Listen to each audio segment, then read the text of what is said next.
자, 이번 이야기는 시청자 라온님께서 찾아와 주셨습니다. 라온님 굉장히 말씀을 무섭게 잘 하시는 분인데 오늘은 어떤 이야기일까요? 같이 한번 만나보도록 할게요. 네, 여보세요. 라온님 안녕하세요. 네, 안녕하세요. 네, 또 한 주간 잘 지내셨어요? 아, 네, 잘 지냈습니다. 네. 자, 오늘 라온님께서 해주실 이야기가 도대체 어떤 이야기인지 같이 한번 들어보도록 하겠습니다. 렛츠고! 기리십니다. 라온이에요.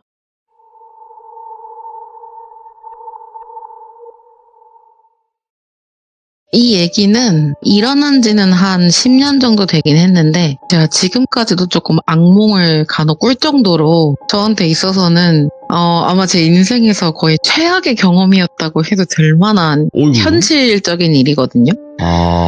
근데 이거를 치료를 많이 받았음에도 아직까지 완치가 되지를 않아가지고 차라리 이런 일을 좀 조심했으면 하는 분들도 계셔서 여기서 좀 얘기를 하고 저도 좀 많이 나아지는 경험이 됐으면 해서 얘기를 하기로 좀 고민을 많이 하다가 얘기를 해야겠다라고 마음을 먹었고요. 당시에는 제가 20대였고 어렸을 때부터 좀 사업을 계속 했어서 그 당시에 좀 사업이 많이 바빠지고 승승장구할 때였어요. 그래서 꽤나 바빴고 저는 그 당시에 교제 중이었던 친구가 있었고 이 친구를 똘비라고 할게요. 똘비와는 한 2년 반 정도 만났고요. 처음에 연애를 시작했을 때 이 친구는 경찰 공무원 준비를 하고 있었어요. 그래서 사실 그때 제가 약간 뒷바라지를 좀 많이 했거든요. 아무래도 공시생이다 보니까 지방에서 올라와서 혼자 살고 있었고 저는 집이 아예 수도권이었어서 이 친구의 뒷바라지를 많이 하면서 한 1년 반 이상의 시간을 보냈던 것 같고 다행히도 이 친구는 2번 만에 합격을 해서 정식으로 임용이 되었어요. 그랬을 때쯤 제가 다시 바빠지기 시작했을 때여가지고 어차피 이 친구는 임용도 했고 사실 큰 목표는 이룬 거잖아요. 그래서 이제 걱정 없겠다 싶어서 그냥 평범한 누구나 다 하는 진짜 그런 평범한 연애를 했거든요. 그냥 기념일날 만나서 놀고 여행도 가고 그냥 그런 식으로요. 근데 저희 집이 그 당시에 엄마 아빠가 조금 딸의 연애에 약간 보수적이셔서 제가 특별하게 엄마 아빠한테 만나는 사람이 있다라고 말은 하진 않았지만 아마 부모님이 직감적으로 눈치는 채셨을 거라고 생각해요. 밤늦게 데이트하고 들어오는 경우도 있을 거고 커플링도 있을 거고 이런 것들. 근데 하루는 이게 이 이야기의 발단의 시작인데 만나자 하고 임용하고 얼마 안 돼서 좀 바빴는데 어떻게 연차를 내게 돼가지고 만나자고 했는데 제가 그날 며칠 전부터 계속 미팅도 있고 바빴어가지고 한 3일 동안 한 10시간도 못 잤을 때였어요. 그죠? 나 너무 피곤해서 오늘은 안 될 것 같다. 예. 미팅 끝나고 집에 가서 쉬고 싶다. 이렇게 했는데 그날 꼭 봐야겠다고 하더라고요. 그래서 근데 거의 처음으로 얻은 쉬는 날이었어서 그럼 잠깐만 보고 헤어지자 하고 저희 동네 근처에서 만났어요. 저는 진짜 너무 피곤해가지고 완전 초췌한 몰골이었거든요. 근데 좀 밥을 먹고 하다 보니까 이 똘비가 방을 잡고 들어가자고 하더라고요. 근데 저는 그 자체가 약간 부담이었거든요. 왜냐면 사실 연인이 방을 잡고 들어가게 돼서 숙박업소에서 쉬게 되다 보면 그런 상황이 발생할 수 있잖아요. 연인끼리만 할 수 있는. 그래서 제가 애초에 선을 그었어요. 예. 나 오늘은 자기가 원하는 그건 못할 것 같아. 지금 잠도 몇 시간 못 잤고 너무 피곤해서 사실 지금도 집에 가고 싶다 했더니 너 너무 피곤해 보이고 힘들어 보여서 가서 좀 재우려고 들어가려고 했던 거다. 그럴 생각 없다. 네. 너무 배려심 있는 말이잖아요, 제 입장에서. 그래서 진짜 사람 잘 만났다 하고 제가 같이 들어가서 진짜 들어가자마자 나 좀만 잘게 하고 진짜 바로 침대에 누워서 뻗었어요. 예. 그냥 제가 졸려 이거를 느낄 새도 없이 그냥 잠이 들어버렸어요. 그래가지고 그렇게 좀 자고 1시간 정도 잤나? 눈을 떴는데 똘비는 조금 약간 분위기가 살짝 싸한 느낌? 뭔가 마음에 안 들어 보이는 것 같은 느낌이었거든요. 저는 일어나서 혹시나 제가 자는 사이에 직장이라든지 친구라든지 가족이라든지 뭔가 안 좋은 일이 좀 있었던 걸로 생각을 하고 왜 그래? 무슨 일 있어? 이렇게 물어봤어요. 근데 한참 말을 안 해주더라고요. 그래서 왜 그래? 말 좀 해봐. 무슨 일인데? 무슨 일이 있었던 건데? 하고 제가 좀 정신을 차리고 예. 눈 좀 비비면서 일어나서 달래기 시작했어요. 나한테 얘기해봐. 얘기하고 풀어. 이런 식으로. 근데 갑자기 싸대기가 날라오는 거예요. 뭐야? 저한테요. 근데 저도 어렸을 때 운동을 꽤나 오래 했었거든요. 그래서 또래 친구들에 비해서 안 좋은 상황이 닥쳤을 때 대처하는 방법을 누구보다 잘 알고 있는 사람이라고 생각했어요. 근데 아무래도 전 또 여자고 피지컬 차이도 나다 보니까 그런 데 있죠. 안 보이는 곳들. 그러니까 여자로 치면 속옷선 밑으로 이런 식으로 남이 봤을 때 이 사람이 맞았거나 상처가 났다고 생각할 수 없는 부위들 쪽만 골라서 때리더라고요. 근데 사실 2-3시간 정도도 사람이 그렇게 맞으면 정신이 혼미해진다는 걸 처음 알았거든요. 드라마에서만 봤지 이걸 실제로 겪을 거란 생각을 못했으니까 그렇게 하고 똘비가 화장실을 가게 돼서 제가 정신이 없는 상태에서 아, 나 지금 도망쳐야겠다 하고 그냥 외투 벗어놓은 거 이런 거 생각도 안 하고 가방만 이렇게 싹 들고 맨발로 뛰쳐나가려고 거의 바닥에 쓰러져 있는 상태였는데 몸을 힘겹게 일으켜서 입구 쪽으로 막 갔어요. 최대한 빨리 갔다고 생각해요, 저도. 막 갔는데 그 화장실 들어가는 문이 거의 입구 근접해 서 있잖아요, 숙박업소들은. 아, 네. 갑자기 거기서 제가 그때 머리가 길었고 묶고 있었는데 머리채를 잡고 다시 끌고 들어간 거예요, 방 안으로. 저는 또 그냥 그 상태로 사실 질질 끌려갈 수밖에 없었죠. 왜냐면 이미 2-3시간을 맞고 정신이 없는 상태에서 그 완전 피지컬 차이가 나는 그 사람의 힘을 제가 이길 수가 없었거든요. 그렇게 끌려가고 제가 왜 그러냐고 제발 말 좀 해보라고 뭐 때문에 이러는지 말이라도 해달라고. 근데 진짜 아무 말도 안 하는 거예요. 차라리 욕이라도 했으면 좋겠는데 욕도 안 해요. 그리고 그 2-3시간도 도망치면서 휴대폰을 보고 사실 한 2-3시간 정도가 지나 있다고 판단을 한 거였고 그 2-3시간 동안도 아무 말도 하지 않았거든요. 그 제가 진짜 무릎 꿇고 빌었어요. 무슨 일이냐 말 좀 해달라고. 근데 말을 안 하고 가만히 예. 있다가 네가 나랑 안 했잖아. 이 한마디를 하더라고요. 예. 근데 사실 저는 그런 성적인 욕구가 많지 않은 사람이었어요. 아, 예. 애초에 많지 않았고 그걸 이미 상대방과 2년 6개월을 만났잖아요. 한 번도 이런 뭐 폭행이나 이런 일도 아예 없었고 이런 성관계를 강요한 적도 없었어요. 예. 제가 하기 싫다고 하면 그래 알았어 이렇게 그냥 넘어가는 분위기였지 단 한 번도 저는 2년 6개월이란 시간을 만나면서 강요당한 적이 없었거든요. 그러니까 더 당황스러운 거예요, 이게. 근데 사람이 하고 싶지 않아도 이 상황을 벗어나야겠다고 생각을 하면 그럼 하자라는 말이 나오잖아요.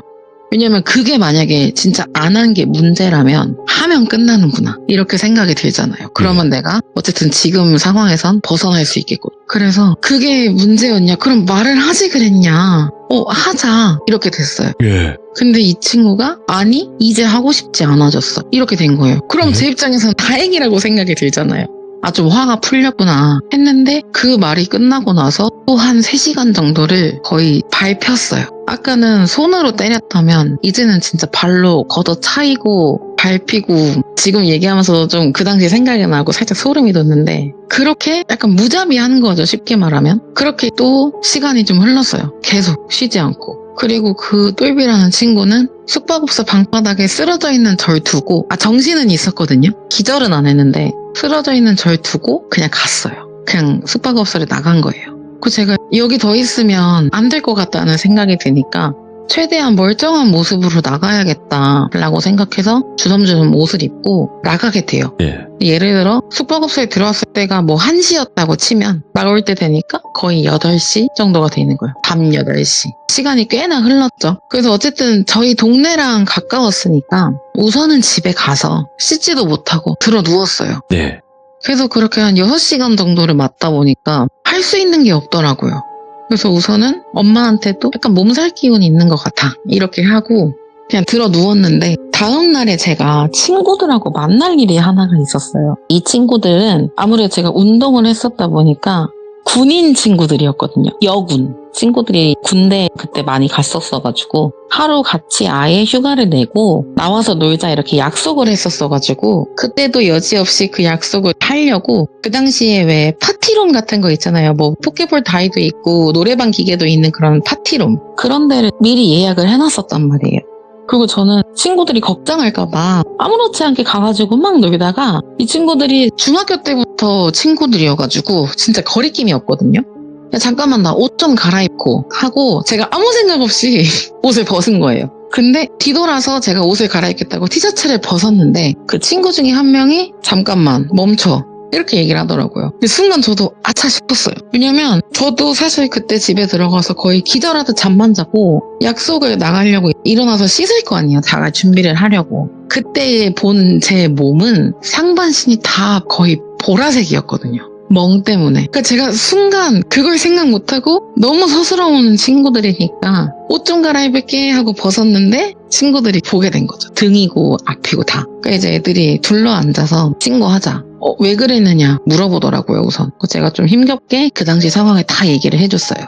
그걸 먼저 발견한 친구가 물론 본인이 화가 많이 났겠죠. 자기 친구가 이런 일을 겪었으니까. 저한테 너는 왜 그거에 대처를 못하고 이렇게 맞기만 했냐. 모인 친구가 저까지 6명이었거든요. 5명 친구 중에서 아무래도 군에 있는 친구들이다 보니까 주변에 경찰이라든지 이런 쪽에 연결된 친구들이 좀 있더라고요. 나 저기 아는 사람이 경찰에 있는데 내가 한번 얘기해보겠다. 이거 우리 신고하자. 이렇게 돼서 그날을 발견한 시간이 조금 늦어서 그냥 친구들하고 살짝 분위기는 무거워졌지만 최대한 재밌게 놀고 다음날 나가서 경찰서에 갔어요, 같이. 네. 근데 사실 저는 그때까지도 이게 맞나 싶었던 게 보복할까 봐요. 이 친구는 또 경찰이잖아요. 그러니까 뭔가 제가 보복을 당할까 봐 좀 무서워서 이게 맞나 싶었는데 친구들이 옆에서 응원을 많이 해주니까 괜찮다. 우리가 같이 있어줄게. 이렇게 하니까 응원에 힘입어서 신고를 하게 됐죠. 그리고 나서 그 조사하신 경찰분이 그 친구 직업이 뭐냐 물었을 때 경찰이다라고 말을 하니까 이름이 뭐냐 물어봐서 김돌비다 이렇게 말을 했어요. 그럼 이제 인트라넷이 있나 봐요. 경찰 안에서도 자기네 소속인지 아닌지 이런 걸 알아볼 수 있는 무언가가 있나 봐요. 어디에 쳐보시더니 혹시 뭐 어디서 근무하는지 아냐 이런 걸 물어보시더라고요. 그래서 네 어디서 근무한다 이렇게 했더니 혹시 이 친구 맞냐 하면서 사진을 살짝 보여주시더라고요. 맞다 하고 말을 했어요. 그랬더니 우선은 알겠다. 돌아가라 이렇게 된 거예요. 조사는 끝난 거죠. 예. 그래서 집에 왔는데 순간 무슨 생각이 들었냐면 그런 거 있잖아요. 제 식구 감싸기 이런 거요. 혹시나 뭐 우선 할 만큼 말은 다 했지만 진짜로 자기 식구라고 이 일을 감싸줄 수도 있겠다라는 생각이 들더라고요. 충분히 가능성이 있었던 것 같기도 하고 근데 다행히도 그러진 않았어요. 그러지 않았고 그 친구도 조사를 받았고 검찰로 이건되고 재판에 넘겨지게 돼요. 근데 재판에 넘겨지는 과정에서 검찰 측이랑 피고인 측이라 가지고 변호사분한테 증인을 해달라고 양쪽 다 연락을 받았거든요. 그러니까 변호인 측에서는 우린 연인 관계였다. 그 당시에는 참고로 데이트 폭력 이런 말이 없었어요. 없었을 때였어요. 예. 그래서 연인 관계였고 평소에도 성관계를 가진 적이 있고 이런 거를 증언해달라였고 검찰 측에서는 피해 사실을 당연히 증언해달라고 하죠. 근데 아무것도 하고 싶지 않았거든요, 사실. 이거를 다시 법정에 가서 그 친구가 있는 곳에서 진술을 해야 한다고 하니까 저는 그 사람을 보고 싶지도 않은데 너무 생각만으로도 소름 끼치는데 이걸 다시 말한다는 게 너무 싫은 거예요. 이미 친구들한테도 말했고 경찰서에서도 말했고 검찰 넘어갔을 때도 추가 조사로 또 가서 또 말을 했어요. 더 이상 말하고 싶지 않더라고요. 근데 검사분이 여자분이셨는데 그분이 또 다시 라온 씨처럼 이렇게 당하는 사람이 있으면 안 되지 않겠느냐. 이거 한마디에 저도 좀 용기를 내서 대신 우리가 가려주겠다고. 상대방도 저를 못 보고 저도 상대방이 안 보이게 아예 들어오는 순간부터 가려주겠다 해가지고 그 재판을 또 비공개 재판으로 돌려주셨어요. 비공개 재판을 하면 재판장에서 다른 사람들이 보다가 판사님이 이 재판은 비공개 재판이라 다들 나가달라고 말해. 그러면은 그 재판장 안에 거의 최소한의 그 법정 인원이신 분들만 남아있게 되더라고요. 그래서 그 상태로 가림막을 설치한 채로 증언을 했어요. 근데 아무래도 그 친구도 부모님이 계시니까 밖에서 그날 재판에 부모님이 좀 참석을 하셨었나 봐요. 제가 증언하고 몰래 이렇게 슬쩍 나가는데 저한테 살짝 오셔서 혹시 맞냐 이렇게 물어보셔서 맞다 했더니 너무 미안하다고, 내 자식이 이럴 줄 몰랐다고, 예. 너무 미안하다고 사과를 하시더라고요. 부모님 두 분이. 사실 그때도 조금 걱정했어요. 괜히 제 탓하실까봐. 아, 왜 이렇게 드라마나 이런 데서 보편적으로 나오는 그런 막장 스토리처럼. 근데 어머님 아버님이 정말 엄청 사과를 하시는 거예요. 왜냐면 사실 나이 차이도 많이 나지 않은 또래였다 보니까 부모님도 자기 자식 같은 아이인 거잖아요, 제가. 그래서 우선은 그렇게 연락처를 알려달라고 하셔가지고 제가 계속 집에 가야겠다고 하니까 어머니께만 제 연락처를 알려드리고 예. 이제 집으로 왔는데 한 번을 만나자고 하시더라고요, 그 이후에. 그래서 만나 뵀어요. 그 똘비란 친구는 구속수사 중이었고요. 네. 구치소에 수감되면서 재판을 받는 상태였어요. 그러니까 이제 물리적으로 거리가 아예 떨어져 버린 거죠. 저를 그렇죠. 만날 수 있는 게. 부모님이 만나셔서 하시는 말씀이 이제 돈을 주시면서 제가 합의 안 한다고, 합의할 생각 없습니다라고 말씀을 드렸더니 우리는 합의하러 찾아온 게 아니고 이거 합의금 아니라고, 그냥 자기 자식 같은 아이가 더 이상 크게 상처받지 않게 이걸로 치료를 받았으면 좋겠다고 말씀하셨어요. 아, 예. 뭐 심리 상담이라든지 미술 치료 이런 것들을 통해서 이게 회복이 될 수 있을지는 모르지만 정말 미안하다. 근데 이 돈으로 꼭 치료했으면 좋겠다라고 계속 제가 거절을 했는데도 계속 주시더라고요. 근데 이쯤 되니까 이걸 안 받는 것도 조금, 그래서 제가 우선은 가전은 가겠는데 저는 합의서, 처벌불원서 쓸 생각 없고 제가 이거 가져가서 생각 좀 해보고 제가 이걸로 치료하는 게 맞다면 그때는 제가 이걸 치료비에 사용을 하고 그게 아니라고 생각되면 다시 돌려드리겠다, 그렇게 말씀을 드리고 알겠다는 확답을 받고 제가 그 봉투를 챙겨서 먼저 일어나 보겠습니다 하고 나왔어요. 네. 근데 사실 거기까지도 되게 얼떨떨하거든요, 사람이. 근데 어쨌든 일은 해야 하니까 사무실에 가서 직원들 다 퇴근하고 혼자 조용히 앉아가지고 받아온 봉투를 책상 위에 놓고 계속 고민을 했어요. 내가 진짜 이 돈을 쓰는 게 맞는 걸까? 내가 지금 제가 치료받을 돈이 없는 것도 아니에요. 그렇지만 이걸 안 받자니 이분들의 마음이나 성의를 무시하는 것 같고, 이걸 받자니 저 사람이 그 똘비가 저한테 한 행동에 대해서 제가 이거를 봐준다고 생각이 자꾸 들더라고요. 그러니까 뭔가 정당화 시켜주는 것 같은 거예요. 그런 게 절대 아닌데. 그래서 금액을 보니까 3천만 원이었어요. 돈도 작은 돈도 아니었고 그렇다고 걔네 집이 엄청나게 잘 사는 집도 아니었기 때문에 이걸 다시 돌려드려야겠다고 생각을 했고 어머님을 만나서 최대한 자세하게 설명을 드리고 다시 돈을 돌려드렸어요. 예. 저는 이 돈을 못 받겠다. 이 돈으로 치료를 받으면 치료를 받는 동안 또 그 일이 계속 생각날 것 같다고. 이거 냈냐. 이렇게 진짜 엄마 아빠 같은 그냥 자취하는 딸한테 엄마 아빠가 하는 안부 인사 같은 말들을 계속 남기셨었거든요. 뭐 오늘은 좀 기분이 괜찮냐, 오늘은 날이 좋다, 이런 식으로. 사실 이분들의 마음이 뭔지는 저도 알아요. 그치만 아무리 생각해도 이 돈을 받을 수는 없을 것 같아서 돌려드렸어요. 그리고 나서 다시 아버님께 연락이 와서 그러면 쓰지 않더라도 갖고만 있어달라고 말씀하시더라고요. 자기는 아무 뜻 없다고. 이 돈 나도 내 자식이 잘못한 일인 거 알고 있다고. 그거에 대해서 저 아이가 합당한 벌을 받아야 하는 거 맞다고. 본인이 가진 직업이든지 둘이 만난 기간이든지 둘 사이에 어떤 관계를 놓고서라도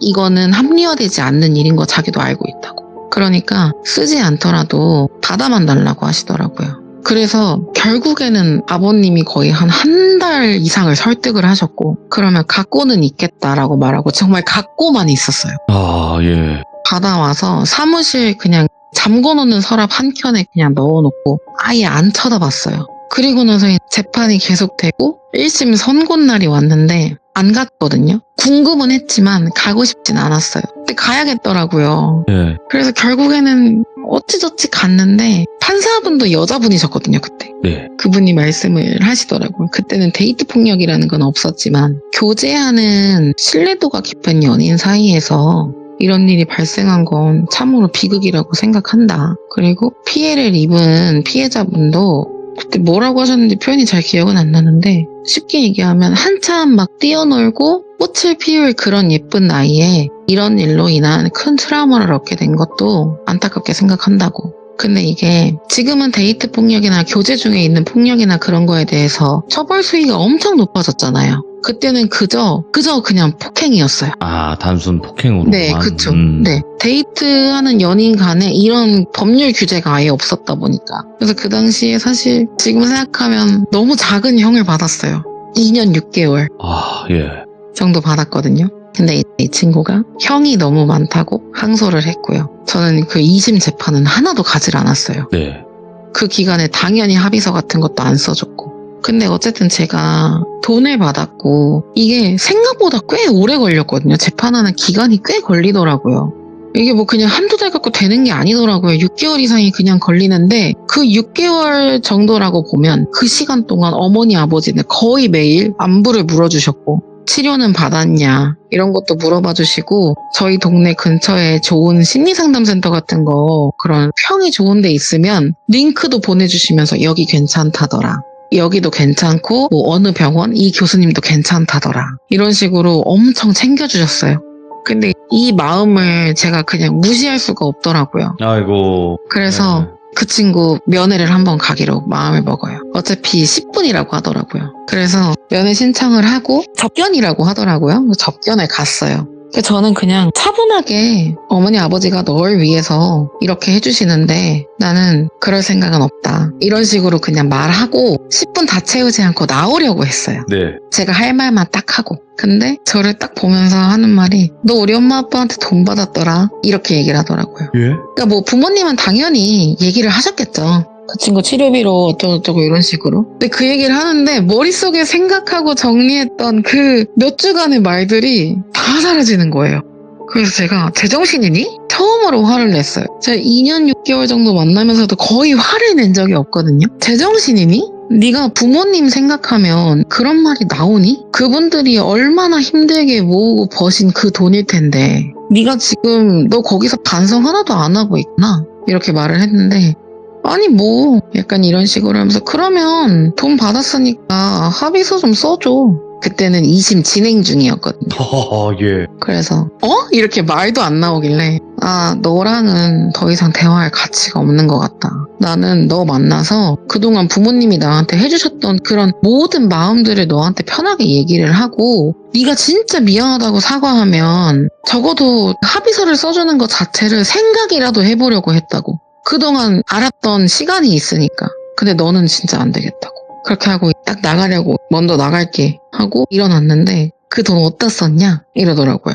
그래서 안 썼는데? 이랬어요. 했더니 안 썼을 리가 없지. 이렇게 하면서 뭐 비아냥거리더라고요. 예. 가방이라도 하나 샀니? 이런 식으로. 그래서 됐다 하고 그 자리를 그냥 나왔어요. 나왔는데 이게 화가 너무 나니까 눈물도 안 나는 거예요. 너무 어이가 없지만. 그래가지고 부모님한테 다시 연락을 드렸어요. 어머니 제가 사실은 오늘 이렇게 저렇게 좀 차분하게 얘기를 좀 해보려고 접견을 신청을 했습니다. 근데 들어가자마자 그런 말을 하는 똘비를 보니까 제가 이 일에 대해서 더 이상 저는 부모님의 마음 때문에 한번 재고해보려던 거였는데 그럴 마음도 사라졌고 그럴 일도 없을 것 같다고. 제가 너무 함께 지내던 그 2년 6개월이라는 시간을 이 친구를 너무 좋은 사람으로 봤나 봐요. 이랬더니 어머니가 왜 갔냐고 저를 혼내시는 줄 알았거든요. 상처받을 거 뭐하러 갔냐고. 그렇게 애쓰지 않아도 괜찮은데 왜 굳이 거길 갔냐면서 저를 오히려 더 감싸주시더라고요. 예? 그래서 안 바뀔 거 안다고. 그러니까 그냥 그 돈 우리가 줬다고 생각하지 말고 어디서 굴러온 그냥 복덩어리 같은 거라고 생각하고 꼭 치료비에 썼으면 좋겠다고 이렇게 말씀을 하셔서 저도 더 이상 그 재판에 관여하지 않고 어머니 아버지께도 연락을 안 드리겠다고 말씀을 드리고 그 돈은 이제 실제로 치료비에 계속 사용을 했어요. 그렇게까지 말씀을 하시니까 차라리 그게 이분들의 마음을 제가 수용하는 거는 진짜 제가 그냥 치료를 열심히 받아서 이 트라우마를 얼른 벗어나야겠다라는 생각밖에 안 되더라고요. 그래서 뭐 주에 3-4번씩 상담받고 뭐 그런 미술치료 뭐 이런 것도 다 받았거든요. 그래서 저는 이 친구 이 똘비와의 악연은 더 이상 끝이다 라고 생각을 했어요. 근데 이 일이 발생하고 나서 저희 집이 또 우연찮게 본가가 이사를 갔어요. 네. 그 친구는 아예 제 소재를 모르는 상황이 된 거죠. 근데 거기 집에 들어가려고 퇴근을 하면서 비가 그날 좀 왔었는데 네. 퇴근을 하고 있는데 집 앞에 이렇게 누가 우산 쓴 사람이 서 있더라고요. 근데 이 동네가 워낙 구옥주택가고 하다 보니까 간혹 밤늦게 술 드신 아저씨들이 노상방뇨를 조금 하세요. 비가 오는 날이니까 아휴 또 약간 이런 식으로 생각을 하면서 집 앞에서 잠깐 친구랑 통화를 하고 들어가려고 골목길 끝에서부터 친구랑 전화를 하면서 걸어오고 있었어요. 그때 이 상처를 발견했던 그 친구 중에 한 명이 똘빈 거예요. 생각을 해보니까 이미 이 친구가 출소할 날짜가 지났더라고요. 그러니까 구속재판을 받으면 구속되는 순간부터 이 형에 포함이 된대요. 네. 네, 형을 받은 날부터가 아니고 그래서 저는 뭐 예를 들어 3개월 뒤에 나오겠구나라고 생각을 했다면 이미 이게 시간이 포함이 되어서 이미 나온 거죠. 네. 그 제가 그 자리에서 걔를 딱 보는 순간 저 되게 괜찮았다고 생각했어요. 그 2년 넘는 시간 동안 치료도 많이 받아서 꽤 괜찮아졌거든요. 근데 순간적으로 너무 무서운 거예요. 벌벌 떨리고 막 몸이 비가 오는데 그러니까 친구가 제가 막 말을 하다가 말을 안 하니까 왜 그래? 야, 여보세요? 끊겼어? 이렇게 계속 말하는데 제가 내가 나중에 전화할게. 이렇게 하고 전화기를 그렇게 말하면 보통 친구가 끊으니까. 그래서 그냥 주머니에 넣었는데 친구가 뭔가 이상해서 전화를 안 끊었더라고요. 그 이제 똘비가 잘 지냈어? 이러고 근데 그렇잖아요. 너 여기 어떻게 알고 왔냐고. 저희 집을 몰라야 정상이거든요. 너 여기 어떻게 알고 왔어? 이렇게 물어봤더니 아무래도 2년 반을 만났으니 겹치는 사람들이 있잖아요. 그렇게 해서 좀 알았나 봐요. 뭐 어쩌고저쩌고 하면서 나 거기서 반성 많이 했어. 진짜 미안해. 이렇게 사과를 하더라고요. 제가 그거 진작 하지 그랬냐고. 3년 전에 진작 그렇게 사과하지 그랬냐고. 나 이제 너 안 무섭다고. 진짜 최대한 주먹 꽉 쥐고 안 떨려고 하면서 얘기를 했거든요, 저도. 예. 나 이제 너 하나도 안 무섭다고. 그러니까 너 그냥 너 인생 살으라고 이렇게 얘기를 했어요. 근데 이 친구는 진짜 미안하다고. 그때 못한 사과 지금이라도 하고 싶다고. 그러면 찾아오지 말라고. 내가 여기 살든 어디로 이사를 가든 내 소재 묻지도 말고 찾지도 말고 그냥 우리 모르는 사람처럼 어떤 사람처럼 지내자고. 그러니까 이 친구는 나 다시 만나달라고 이런 식으로 말을 하더라고요. 이미 경찰직에서는 잘렸다 표현해도 되나? 잘렸어요. 당연하죠. 예, 그게 이제 법행위를 했으니까. 뭐 몇 년 이상의 어떤 형을 받으면 이 직위를 잃는다고 하더라고요. 몇 년 동안 응시도 안 되고 그런 법이 또 있더라고요. 아예 안 돼요, 아예. 네. 예. 그래가지고 이 친구 어쨌든 출소에서는 그냥 백수인 거죠. 따지고 보면 뭐 일용직을 전전하는 그런 거겠죠. 어쨌든 나 많이 잃었고 다 놓쳤다고 너밖에 없다 이렇게 말을 하는 거예요. 그래서 그거 놓친 것도 잃은 것도 다 너의 선택이었다. 네가 애초에 그러지 않았으면 놓칠 리도 잃을 리도 없지 않겠느냐. 나한테 와서 이러지 말아라. 나 너 더 이상 만날 생각 없다. 이렇게 막 하다 보니까 이 친구가 또 좀 화가 났나 봐요. 뭐야. 근데 손을 들었는데 제가 거기서 그냥 주저앉아 버린 거예요. 예. 무서우니까 얼굴을 이렇게 가둬 올린다고 하는 것처럼 이렇게 머리를 맞고 주저앉아 버린 거예요. 비가 그렇게 엄청 오는데 비 오는 날 진짜 싫어하거든요. 그러니까 이제 이 친구도 좀 당황을 했는지 그렇게 했었는데 저희 집 위층 집이 아저씨 한 분이 사세요. 예. 그 아저씨가 꼭 밤늦게 퇴근을 하시거든요. 사업을 하시는 분이라. 근데 저랑은 안면이 꽤나 있어서 뭐 이제 그냥 이런저런 얘기도 가끔 스몰 토크도 하고 그래요. 만나 뵙게 되면. 제가 거기 앞에 주저앉아 있으니까 아저씨가 퇴근하시다가 학생 이렇게 하시면서 왜 그래 하면서 아는 척을 하신 거예요. 그러니까 이 친구가 그냥 냅다 런 하더라고요. 예. 그래서 아니라고. 제가 지금 몸이 조금 안 좋은 것 같다고 걱정시켜드려 죄송하다 하고 아저씨가 부축을 해서 저는 집에 가고 아저씨도 집에 가셨어요. 근데 그 일을 겪고 나니까 이게 사건이 있었던 날도 비가 엄청 오던 날이었거든요. 근데 다시 만난 날도 지금도 비 오는 날에 그렇게 악몽을 꿔요. 다시 그날이 계속 생각나요. 근데 이게 그냥 끙끙거리다가 혼자 깨거나 혹은 옆에 누군가가 같이 자고 있으면 깨우면은 일어나거든요. 근데 이게 정말 심한 그 사건이 일어난 날쯤이겠죠? 그때쯤이 되면 저는 근데 기억이 없어요. 어떻게 제가 행동했는지에 대한. 근데 주변에서 이걸 본 친구들이 얘기를 해준 건데 일어나면 여기가 어딘지 확인을 한대요.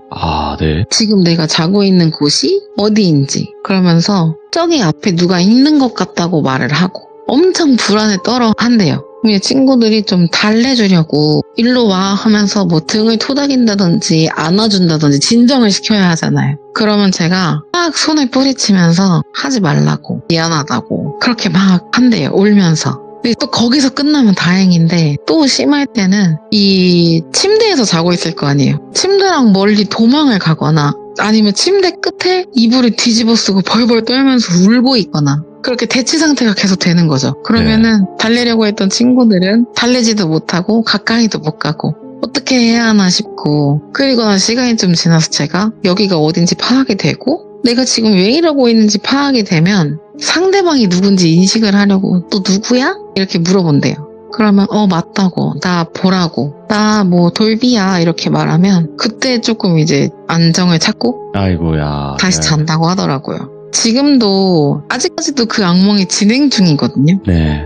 그냥 뭐 그렇게까지 심한 일이 많지는 않고 그냥 끙끙거리다 깨는 정도가 많기는 한데 이게 벌써 10년은 됐어요. 많이 지나도 생생하죠. 예. 그쵸, 트라우마다 보니까. 그렇죠. 예. 근데 이게 조금 나아진다 싶었는데 최근에 지금 살고 있는 곳 쪽에서 그 친구랑 정말 닮은 사람을 봤어요.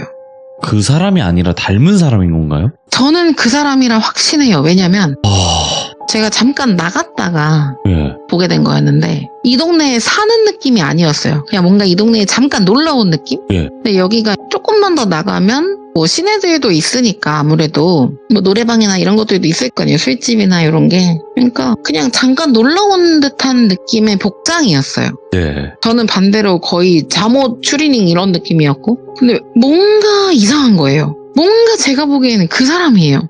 거의 확신할 수 있어요. 그런 거 있잖아요. 옷 입는 스타일, 외적으로 보이는 스타일이라든지 뭐 아니면 그 사람이 뭐 걸을 때 이런 습관 같은 거 아무래도 만났었다 보니까 근데 다행히도 제가 이 사람을 편의점에서 마주쳤는데 바로 근처에 지구대가 하나 있었어요. 그래서 일부러 전화하면서 그쪽으로 걸어갔어요. 지구대 쪽으로. 왜냐면 이 사람이 자꾸 뭔가 제 곁을 계속 맴도는 것 같은 느낌인 거예요. 그러니까 저는 더 그 사람일 거라고 확신을 했던 거고. 근데 무슨 일이 생기면 저도 바로 제 방어를 해야 되잖아요. 그게 제일 좋은 것이 경찰서일 거 아니에요. 네. 마침 딱 근처에 진짜 편의점에서 뭐 30초도 안 걸어요. 딱 지구대가 있어서 일부러 통화하면서 지구대 근처로 계속 갔어요.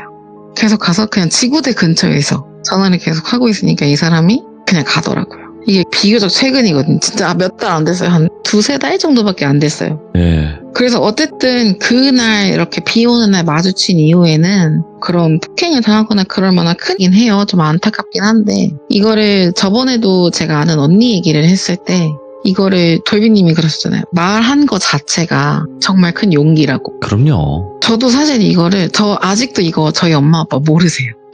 그 10년이 넘었음에도. 왜냐면 사실 엄마 아빠가 알면 얼마나 마음이 찢어지시겠어요. 무너져요. 하나밖에 없는 딸이 이런 일을 당했는데. 예. 그래서 엄마 아빠한테는 앞으로도 말할 생각이 없고 지금도 당연히 모르시고요. 이런 일을 당했을 때 저처럼 이렇게 처음부터 소극적인 대처를 안 하셨으면 해서 저도 이 얘기를 조금 더 많은 사람들한테 털어놓고 조금 더 빨리 이겨낼 수 있는 시간을 조금 가졌으면 해가지고 오늘 좀 고민을 하다가 이 얘기를 하게 됐습니다. 네, 방금도 말씀은 하셨지만 라온님께서 이렇게 이야기를 하시면 분명히 이와 비슷하거나 더 심하신 분들이 현재 계실 거예요. 여기 보고 그쵸. 계신 분들 중에서도. 네, 저도 항상 이런 비슷한 이야기를 나왔을 때 조금 더 공감을 할 수밖에 없는 느낌이 뭐냐면 저도 20살 때 알바할 때 옆에서 같이 일하던 누나가 이런 좀 정신 나간 놈을 만난 적이 있어요. 그래서 사람들은 그래요. 아니 왜 제3자 입장에서 볼 땐 답답해. 왜 그거를 거절을 못해. 뭐 이렇게 못해 저렇게 못해 하잖아요. 근데 맞아요. 무서우면 사람이 목숨의 위협을 느끼면 아무것도 못해요. 정신도 흐려지고. 맞아요. 그리고 판단을 할 수가 없어요. 맞아요. 그래서 왜 헤어지지 못해라고도 물어보니까 거기서 답을 하더라고요. 부모님을 죽인다고 했대요. 네, 그쵸. 그러면 그랬겠죠. 진짜 죽이려고 하는 사람인 걸 아니까 못 헤어진대요. 말을 더 잘 듣게 되고. 그쵸. 예, 그러니까 미친 모습을 한번 봤기 때문에 진짜 이 사람은 허투루 하는 얘기가 아니다라고 생각을 하게 되면 그때부터는 무섭고 두려워도 시키는 대로 아니면 맞아요. 어떻게 이렇게 할 수밖에 없는 그런 상황이라고 하더라고요. 근데 그래도 라온님은 대처를 하신 거예요. 신고를 했고 법적 처벌을 받기는 했으니까. 저는 네. 그래도 다행인 게 만나는 시간 동안 이런 모습이 한 번도 없었는데 그때 그거 한 번 이후로 사실 중간에 맞았다가 빌었다가 또 맞았다 했잖아요. 이게 네. 제가 사실 우리 그만하자. 그만 만나자 이거 한마디 했다고 좀 더 맞은 거였거든요. 그러니까 사실 제가 만약에 이런 모습을 네. 평소 제 성격이었다면 오히려 부모님을 죽이겠다 했으면 전 좀 더 세게 나갔을 거예요. 그래? 그럼 나 아빠한테 얘기해서 우리 아빠가 너 고소하라고 할게. 이런 식으로 말할 성격이에요. 네. 근데 단 한 번도 이런 일이 없었고 솔직히 2년 6개월이면 엄청 길진 않아도 짧지는 않은 시간이잖아요. 그렇죠. 네. 그러니까 그동안 아무 일이 없이 무탈하게 만났으니 이런 일에 대해서 제가 좀 더 소극적이었던 것 같아요. 맞아요. 그게 이 사람이 포인트긴 이런 해. 사람이 아닌데. 그러니까. 네. 근데 사실 저도 그 당시 그 친구들 없었으면 뭐 이런 법적으로 대응을 아예 못했을 거라고 생각을 하거든요. 오히려 친구들이 알아준 게 좀 더 다행인 것 같기도 하고 만약에 그때 그렇게 못했다면 지금의 저는 더 완전히 그 트라우마에 묻혀가지고 뭔가 더 살았을 것 같아요. 이겨내려고는 했겠지만 이게 내가 이겨낸다는 의지 하나만으로 다 이겨내질 수 있는 상황은 아니다 보니까 네. 그냥 문득문득 생각이 나고 그냥 네. 그렇게 자는 동안 무의식 중에 생각이 나는 일들이다 보니까 저는 오히려 그때 친구들한테 좀 많이 고맙다고 생각을 하고 그럼요. 어쨌든 제 얘기를 하는 게 꽤 조심스럽긴 했거든요. 왜냐면은 뭔가 이 얘기를 그 똘비라는 애 입장에서 들은 사람도 있을 거 아니에요. 분명히 걔 친구들은. 반대 그럼 이게 입장에서. 저라고 특정할 수 있는 일이니까요. 그렇죠. 용기 많이 내주신 거지. 네, 그래서 말을 할까 말까 좀 고민을 많이 했는데 네. 만약에 저 같은 상황이 물론 처하면 안 돼요. 안 되는데 만약에 저 같은 상황에 처하게 되는 분들이나 그런 분들이 계시다면 네. 그 사람이 어떤 협박을 해도 그게 닿을 수 없는 요즘 세상이에요. 법적으로 하면 얼마든지 충분히 보호받을 수 있으니까 뭔가 이런 비슷한 상황에 있는 분들이 저처럼 이렇게 10년 넘게 트라우마 안 가지고 빨리 극복하시고 더 밝게 지내셨으면 해서 맞습니다.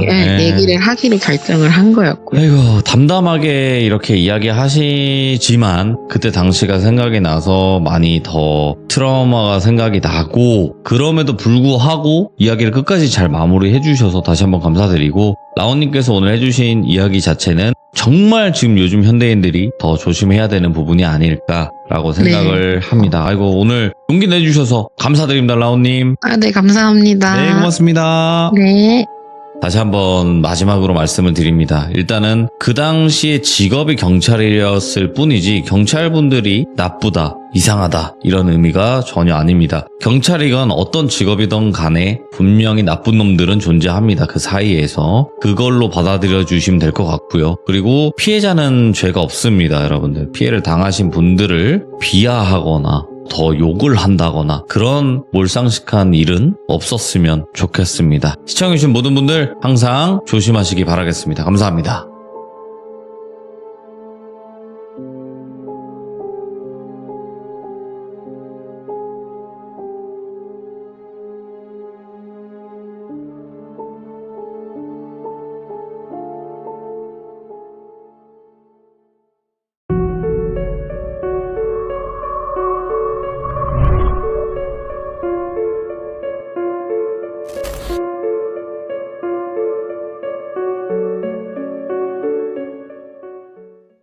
자, 이번 이야기는 시청자 강북팬더님이 시들무 처음으로 방문을 해주셨고요. 오늘 해주실 이야기가 삼촌이 해주신 이야기인 것 같아요. 근데 보통 이야기는 아닌 것 같습니다. 바로 만나보도록 할게요. 네, 안녕하세요. 강북팬더님, 반갑습니다. 자, 오늘 강북팬더님께서 들려주실 이야기가 삼촌분께서 들려주신 이야기인 것 같아요. 예, 맞아요. 그러면 한참 과거로 가야 될까요? 그렇죠. 거의 삼촌이긴 한데 아버지 뻘이라고 보면 돼서 네. 그러니까 아버지 세대가 젊었을 때 겪은 그런 얘기인데 네. 이게 또 삼촌이 그냥 평소에는 얘기를 안 해줘요. 예. 평소에는 얘기를 안 해주는데 술이 한창 됐을 때 그럴 때 겨우 이제 몇 번 해주고 그랬던 얘기거든요. 그러니까 술 그래서 기운을 빌려서라도 해야 되는 그쵸. 그런 이야기네. 네. 알겠습니다. 그러면 더 묻지 않고 바로 들어보도록 하겠습니다. 제가 레츠가 하면요. 강북에 사는 팬더입니다. 이렇게 해주시면 됩니다. 그냥. 예. 네. 레츠가! 강북에 사는 팬더입니다.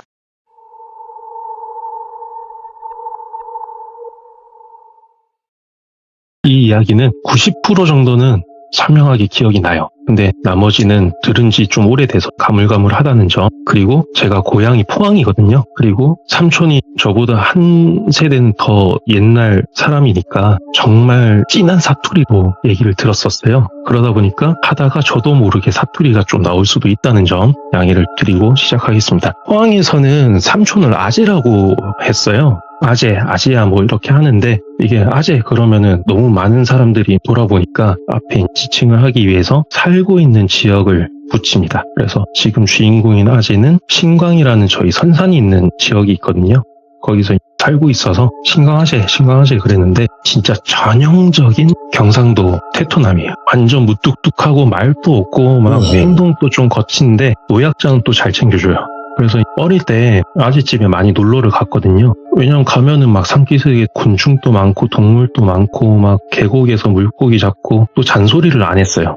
밤새 뭐 만화책을 보던, 밤에 나가서 곤충을 잡던 상관을 안 했는데, 낯들고 막 설치고 그럼 다치는 거 아니면은 터치를 안 했거든요. 근데 그런 완전 꿈의 장소인데도 무서운 순간들이 기억에 남아 있거든요. 이게 아재가 가끔 사냥을 가요. 뭐 엽총 들고 가고 막 이런 게 아니라 그냥 올무 놓고 뭐 그런 건데, 산비둘기, 꿩 이런 거는 그래 잡을 수 있지 하잖아요. 근데 가끔 청설모 같은 걸 잡으세요. 근데 청설모가 이게 뭐 디테일한 건 빼고 기억에 딱 남는 게, 나뭇가지에 올무를 놓는데 거기를 청설모가 지나가다가 딱 걸리면은 얘가 목이나 겨드랑이에 올무가 껴서 나무 밑으로 대롱대롱 날리게 되는 거예요. 근데 딱 기억에 남는 장면이, 그렇게 쓱 날려가지고 바람이 부는데 몸은 안 흔들려요. 근데 그 꼬리 잔털 같은 게 살살살살 흔들리는 그게 머리에 딱 남아있고, 그리고 잡았으면 손질을 해야 되잖아요. 그런 도축하는 과정, 그런 게 어릴 때 무섭더라고요. 이게 몇 번이나 꿈에도 나오고, 그래서 아무튼 그런 완전 좀 뭔가 터프한 그런 아재인데도 불구하고 술 마실 때만 얘기를 해주던 그 이야기를 이제 본격적으로 해보겠습니다. 아재한테 완전 친한 친구가 한 명 있는데 공무원이래요. 그 친구가 신광이 포항에서 되게 북쪽에 있는데, 그쪽이랑 그렇게 멀지 않은 청송, 주황산이 있는 청송 쪽에 근무를 했대요. 둘이 뭐 어릴 때 친구는 아니고 군대에서 만나서 같은 경상도 하면서 친해져가지고 전역하고 같이 여행도 가고 산도 가고 그렇게 했다고 해요. 그러다가 아재는 선산에 있는 땅을 좀 일찍 물려받아가지고 밑에 노는 소작 주고 위에 밭은 자기가 하고 염소 키우고 소 키우고 막 하고, 친구는 이제 정신 차리고 공부해가지고 공무원이 됐는데, 어느 날 친구가 연락도 없이 와가지고 자기랑 같이 어디 좀 가자. 그러는데 들어보니까 어디 산골 깊숙한 데를 가자는 거예요. 아니 3월인데 산에 눈도 안 녹았는데 뭐 산에 가냐. 괜히 갔다가 막 멧돼지 만나면 난리 난다. 못 간다. 그랬는데도 막 엄청 맛있는 거 사줄게. 운전도 내가 하고 막 사정사정을 하는 거예요. 그래서 뭔데 하니까 하는 얘기가, 옛날에 뭔가 그런 정부 지침이 있었나 봐요. 청송처럼 산이 막 깊고 화전민 같이 막 등록이 안 된 사람들이 많은 지역에 공무원이 직접 가가지고 어느 골짜기 너머에 뭐 사람이 살았다더라. 그러면 직접 가서 사람이 아직 살고 있는지 없는지 확인을 하고, 살고 있으면 뭐 주민등록 같은 거를 하도록 유도를 하는 그런 거를 했었대요. 아무래도 뭐 인구조사차 뭐 정부에서 했겠죠. 그래서 그런 걸 하는데 그 아직 친구예요.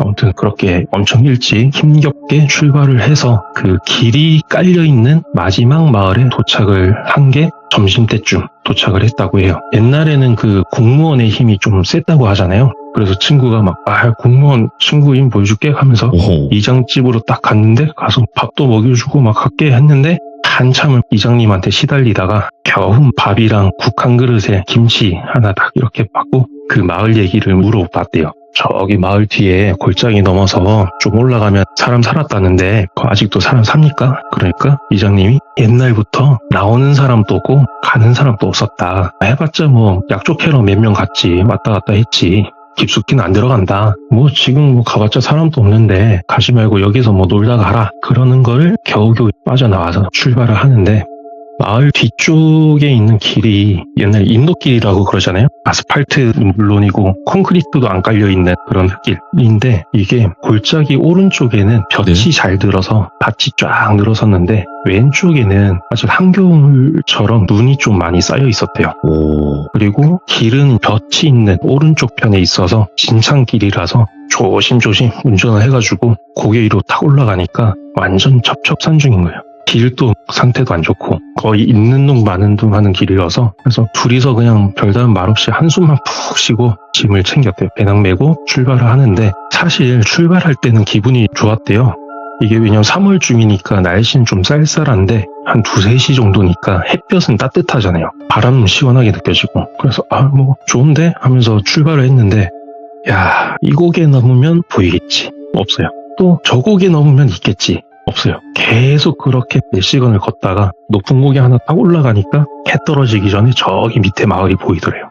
집이 한 5채 정도 있었대요. 근데 위에서도 보이는 게 희한한 게 낮은 담벼락 같은 게 있고 거기에 대문은 또 멀쩡히 닫혀 있대요. 누가 걸어 잠근 것처럼. 아다리가 딱 맞춰서 대문은 닫혀 있는데 그 안쪽에 단칸방 방문은 처음부터 방문을 안 단 것처럼 없고 그러니까 방 안이 보이죠. 훤히 보이는데 아무것도 없대요. 짐이. 그냥 이사를 가더라도 하다못해 밑에 달력을 놓고 가든 뭐 이부자리를 놓고 가든 뭐 물건을 흘리고 가잖아요. 버리든지. 근데 그런 게 없이 그냥 새 집처럼 아무것도 없대요. 근데 이런 게 방문 안쪽으로랑 그 위에는 슬라이트 지붕이었는데 그 지붕 삭은 거 사이로 이렇게 쓱 보이는 거예요. 근데 사실 아재는 이때 야 누가 봐도 사람 없는데 가자 하는데 공무원이잖아요. 사진을 찍어야 된대요. 실제 내려가서 그 집을 이렇게 한 바퀴 돌면서 사람 살았는 흔적이 있는지 뭐 숨은 건지 진짜 없는 건지 확인을 하고 사진을 찍어 가야 된대요.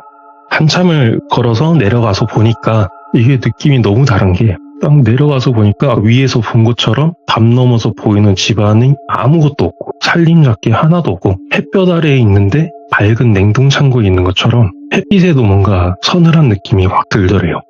분명히 언덕 위에서는 뭔가 포근한 그런 양지에 있는 집 같았는데 느낌이 너무 달라서 야 좀 오싹한데? 그러면서 친구가 사진 찍고 작업하는 걸 기다리고 있었대요.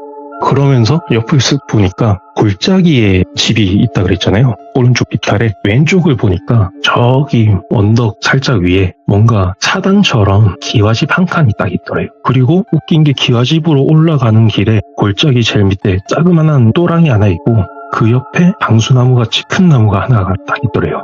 이게 보통은 당수나무가 마을 어귀에 있잖아요. 마을 입구나 뭐 그런 데 있는데 큰 길가에 있는데 아재는 딱 얘기를 했던 게 아니 버드나무면은 그래 또랑이 있는 거 이해간다. 버드나무도 아닌데 왜 여기에 있을까라는 생각을 좀 했었대요 그때. 그러면서 신기한데 뭔가 좀 이상한데 다른 일반적인 마을이랑은 좀 다른 것 같다라는 생각을 하는데 친구도 와가지고 그 왼쪽에 있는 타당 같은 기가집을 본 거예요. 저거까지만 확인하고 들어가서 쉬자. 쉬고 내일 아침 일찍 내려가자. 해서 그래 얼른 집에 들어가서 쉬자 하고 살살 올라갑니다. 올라가니까 그제서야 보이는 게 아니 아까 반대쪽 집들은 담벼락에 있는 대문은 닫혀있고 방문이 없었잖아요. 여긴 반대인 거예요. 여기는 대문이 누가 빼간 것처럼 없어요. 아니 훤히 보이고 오히려 단칸방 방문 창호지 있는 그 방문이 빵꾸 하나 안 뚫리고 멀쩡히 닫혀있는 거예요.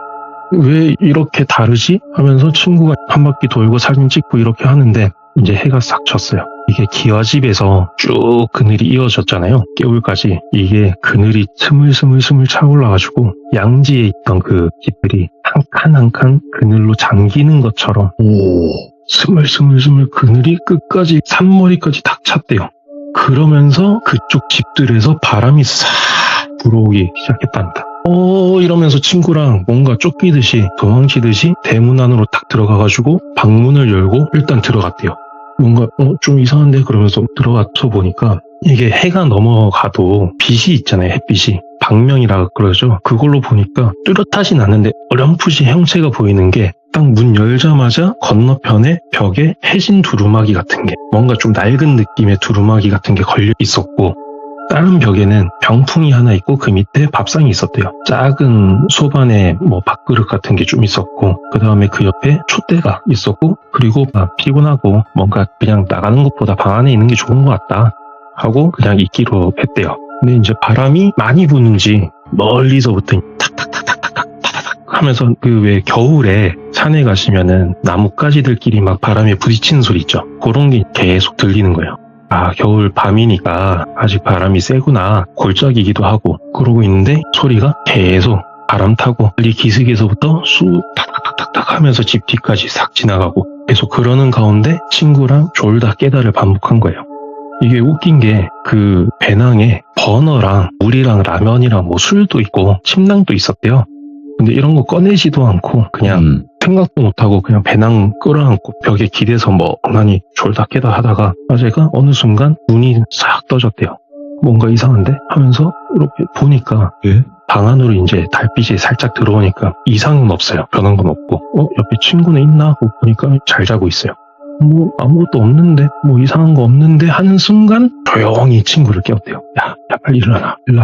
바람이 멀리서부터 핑 불어오고 막 그랬는데 이 나뭇가지 부딪히는 그 탁 소리가 어느 순간 집을 삥삥 돌고 있대요. 집을 둘러싸고 탁탁탁탁탁탁탁 소리가 나는 거예요. 이게 분명 멀리서 탁탁탁 하다가 멀어졌는데 어느 순간 뺑뺑 방을 돌고 있으니까 근데 또 무서운 게 문 틈에 뭐 밖이 보이는 틈이 없어요. 그렇다고 문을 열면 또 안 될 것 같아. 보니까 친구도 멘붕 와가지고 배낭을 뒤져가지고 랜턴 꺼내고 하는데 불도 안 들어요. 배터리 꺼내서 바깥 끼고 뺐다 끼웠다 하고 아재는 아재대로 배낭에서 성냥 꺼내가지고 신문지에 불 붙이려고 하는데 옛날 신문지가 불 붙이면 잘 붙거든요.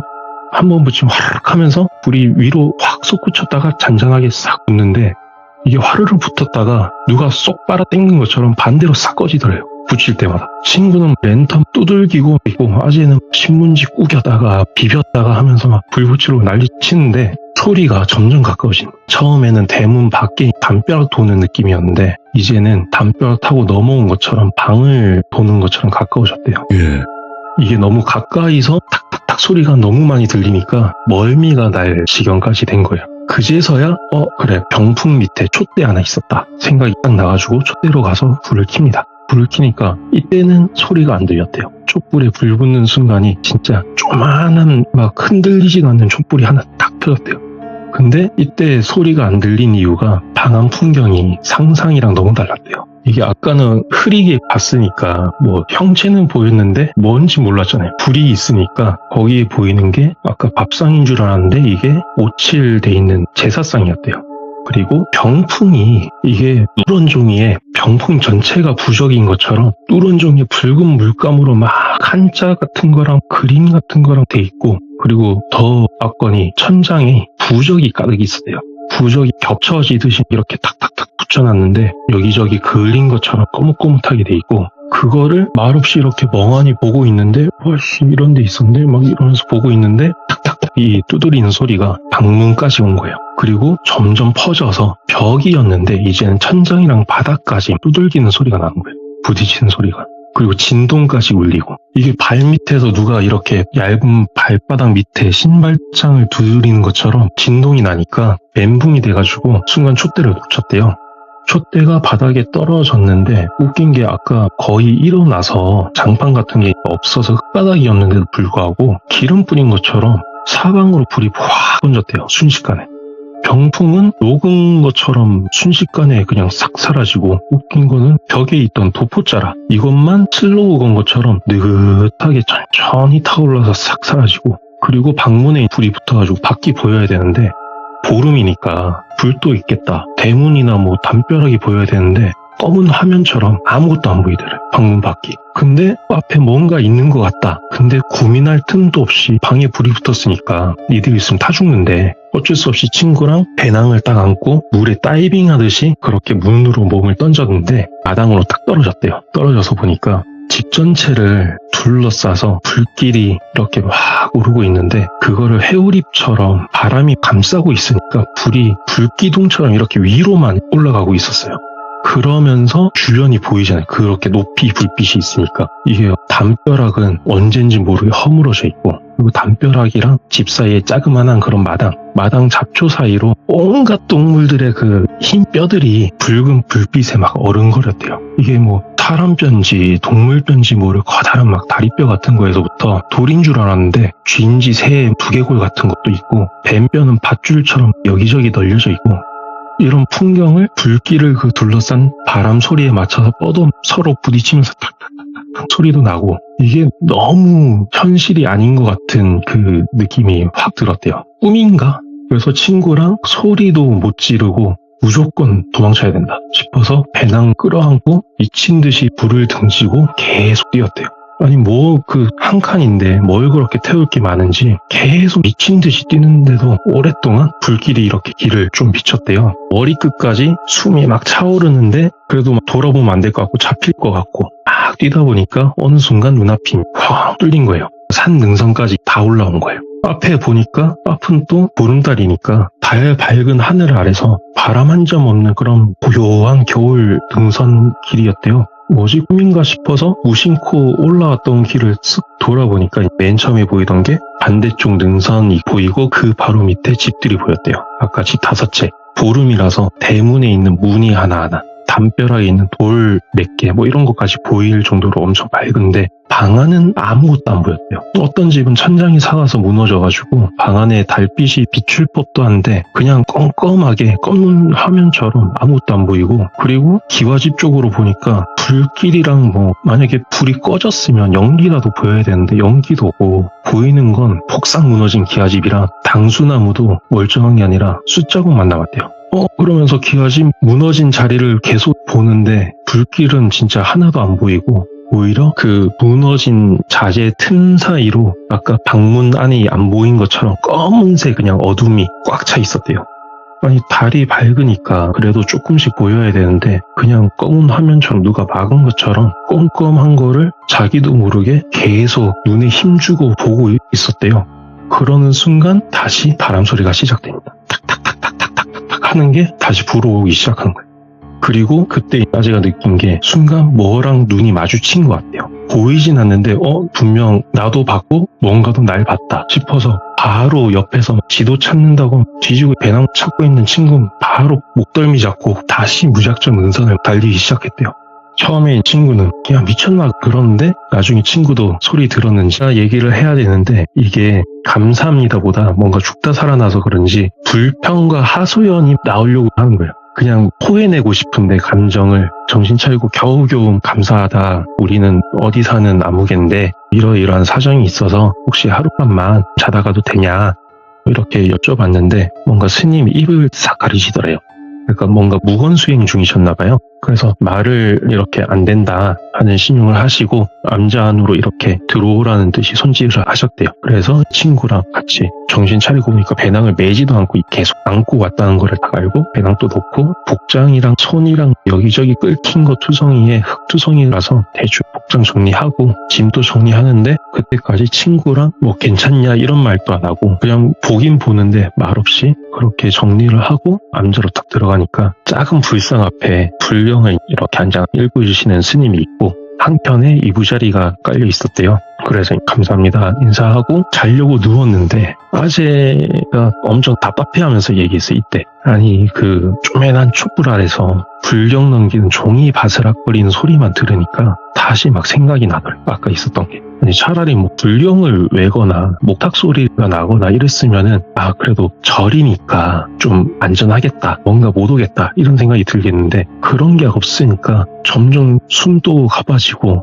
가만히 못 있겠는 거예요. 그러고 있는데 옆에 친구도 마찬가지였나 본지 친구도 일어나가지고 스님한테 잠이 정말 안 온다, 혹시 자기가 읽을 만한 뭐 불경 같은 게 있겠냐 라고 해가지고 자기도 그때 딱 일어나서 같이 자기도 그렇다 잠 안 온다, 혹시 자기도 같이 뭐 읽을 만한 게 있냐 여쭤보니까 한참을 말없이 보시다가 스님이 불경이 아니라 찻상을 가져오셨대요. 찻상? 오. 바람 소리도 안 났대요. 여기는 진짜 조용한 앉아에서 한동안 차 따르는 쪼르륵 하는 소리만. 그래서 망설이다가 몇 번 마시려고 입가까지 갔다가 내려놓고 가다가 내려놓고 하다가 친구가 어느 순간 쏟아내듯이 얘기를 했대요. 처음부터 뭐 어느 마을 갔는데 거기서 어땠는데 아재도 중간중간에 거들었고 이게 그 순간은 뭔가 경험했던 머릿속에 있던 일들을 지금 밖으로 빼내지 않으면 안 되는 것 같은 그런 느낌이 들었대요. 빨리 이걸 다 뱉어내야 된다. 그런 것처럼 강박적으로 둘 다 막 얘기를 했는데 어느 순간 보니까 스님은 이걸 뭐 스님이 듣고 계신 건지 뭔지 모를 눈빛으로 이렇게 본인 찻잔만 내려보고 계셨대요. 그런 모습을 보고 친구랑 아재가 정신 차려가지고 이야기를 정리하고 그래서 어수선하게 차담이 끝났대요. 그래서 뭐 좀 토해내니까 그나마 좀 나아서 이제 좀 잠자겠지 했는데 해 뜨고 나서야 겨우 잠들었대요.